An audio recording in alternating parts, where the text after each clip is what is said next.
this video I want to talk about how to enter a trade properly. How to enter on the lower time frames like 1 minute, 3 minutes, 5 minutes, and how to enter on the higher time frames. Also, I will tell you the pros and cons of each method. In general, what I mean by entering a trade. It is a set of factors that should be on a chart to open a position. Your entry can be aggressive, which has no confirmation, and conservative, respectively with confirmation. Today we will not discuss aggressive entry because most beginners do not have experience and self-discipline to use it correctly. I'm afraid this strategy will be unprofitable for you. But if you have an interest in this topic, then write in the comments about it and I will make a video on this topic. Now a little bit of theory. Before we start, for those who don't know what a break of structure is. So on the screen you can see the charts of the structure itself for the uptrend and downtrend. The uptrend structure changes when the price breaks the higher low for the uptrend, thus forming the lower low, and then the downtrend starts. Now, for a better understanding, here is how it looks on a chart. You should realize that on the lower time frames there is a lot of information and the flow of the market structure is very different from the higher time frames. Obviously there are a lot of similarities, but there are also a lot of differences. To effectively understand the market structure, say on a minute time frame, you need a lot of practice as well as working through different situations on a backtest mode. First of all, we look at the higher time frame to perform a macro analysis. We start with the daily time frame. Here you can see that the price updated the old high and failed to hold on to it. This high acts as a liquidity pool. After collecting traders' stops, a natural reaction follows. We can expect a reversal in this range and the price will start to correct lower or a sideways movement will start. Here we define the first support zone and mark it. It will be a point of interest. If this area is broken and the price goes below it, then we will look for short trades on the formation of lower high. But this has not happened yet, so for now we are looking for longs. Also, above we see ineffective price formation, which I marked with a red line. It serves as a magnet for the price and it is likely that we will see the price even higher before the correction. And now we switch to 1 hour time frame. Here we can define the first resistance zone where we will capture the main part of the potential long position. We will switch to a 90-minute time frame so that we can better see the order block that I have defined. And already at this stage we have a plan of entry, partial take profit and complete exit from the long position. And also, even if the price goes below our zone of interest, it's no big deal, we will use the marked bearish order block to enter a short position. What now, you ask? And why was it necessary? It is simple. We now switch to the lower time frames, for example to 5-minute chart, and will look for an entry into a long position when the price will be in our zone of interest. Why would we do that? It gives us the opportunity to enter the position with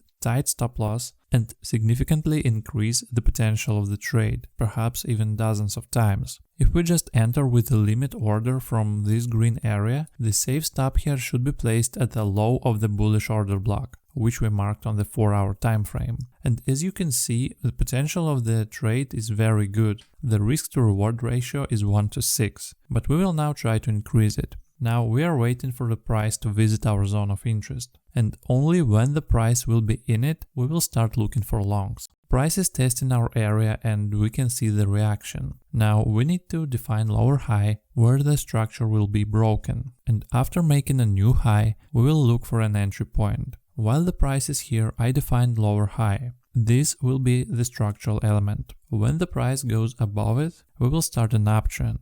And here you can see that a new lower high has been formed. Mark this lower high and wait for the price to break it. And this is how the break of structure looks like. After that, you can find an entry by different factors. I don't want to switch to a time frame even lower to look for an ideal entry. I just place a limit order to overlap the imbalance. Stop is placed below the formed order block. And the target is already set on the higher time frame. Now let's see what happens. Our limit order fills. Price moves higher and forms another higher high, and therefore we expect a higher low to form. And let's see another potential entry into the position.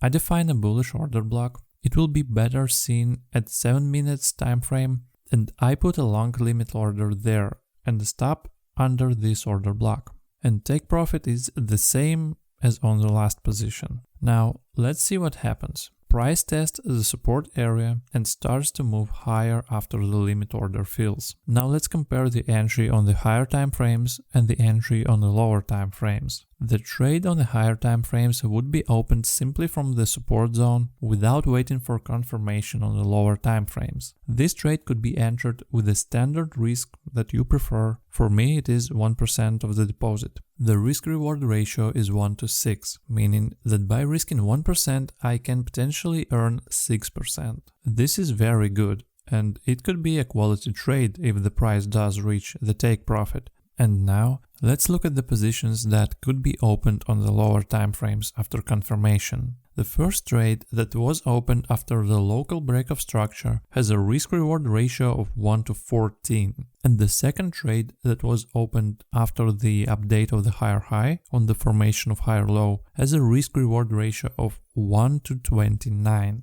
This is quite different, and thus the potential of the trade becomes much higher. But when we open a position on the lower time frame, we must realize that we have a rather tight stop, and it can be activated very easily. In some cases, before you catch the trade with a high risk-reward ratio, you can catch several stop losses, simply because the price will be manipulated inside the local range collecting liquidity. Therefore, on such trades, you should take a risk of at least 2 times less than the standard one. For me, a reasonable risk for a trade where I enter on the lower time frames is 0.5% of the deposit. But it depends on many factors. There are times when I use a risk of 0.25% of the deposit. The price is moving steadily higher. Here, there was a correction and the sideways movement begins. I remind you that the first take profit we have is on the red line. This is a bearish order block. Here we will close 50% of the position. The price very aggressively breaks the order block, so 50% of the position is already closed. There is already a reason to move stop loss in profit. In this situation, to fully protect myself in one of these trades, I would put stop here. And the next take profit by 25% would be at this high. As we can see, the price is already reaching it and the main part of the position is closed. Considering that the stop is already in profit, we can forget about this trade and just wait for the price to grab our last take profit or stop loss. And now a little bit of numbers. In the trade which we opened on the higher time frames, we could have earned 4.5% of the deposit if all take profits were triggered. 3.5% if we were eventually knocked out by stop loss. The profit is calculated as if we entered at a risk of 1%. And the first trade, which was opened on the lower time frames, could bring 5.25% of the deposit if every take profit is triggered, and 4.1% of the deposit if the price did not go to the last take profit and turned around. And this is taken into account that we entered with a risk of 0.5% on the lower time frames. The second trade is much more interesting. We could get 10.7% of the deposit if the price reaches all take profits and 8.25% if we are hit by stop loss, which is in break even. Now you can compare the difference and ask yourself whether it is necessary to open trades on the lower time frames, if the difference is not very big.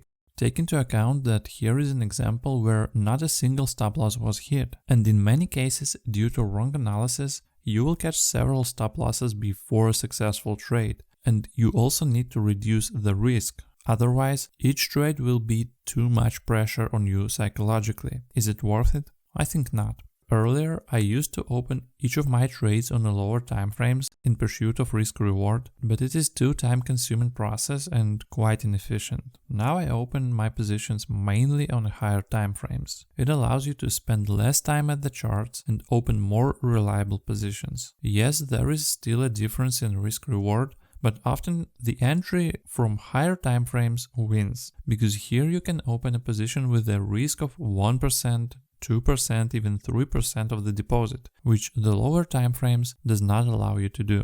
let's summarize. What do you need to look at when looking for a position entry point? First, identify a significant support or resistance zone on the higher timeframes and wait for the price to be there. Second, when the price has already visited your zone of interest, switch to the lower timeframes and find where the structure will be broken. Look only at the significant highs and lows. Look where there was a clear bounce. And third, the break of structure. Identify a local support or resistance zone from where you will enter. Identify a stop, targets, and place a limit order there or enter by market. All you need to do now is backtest tons of charts and join my Telegram channel. If you have any questions, leave them in the comments. In the next video, I will share with you an underrated trading method of Wyckoff. Make sure to watch it.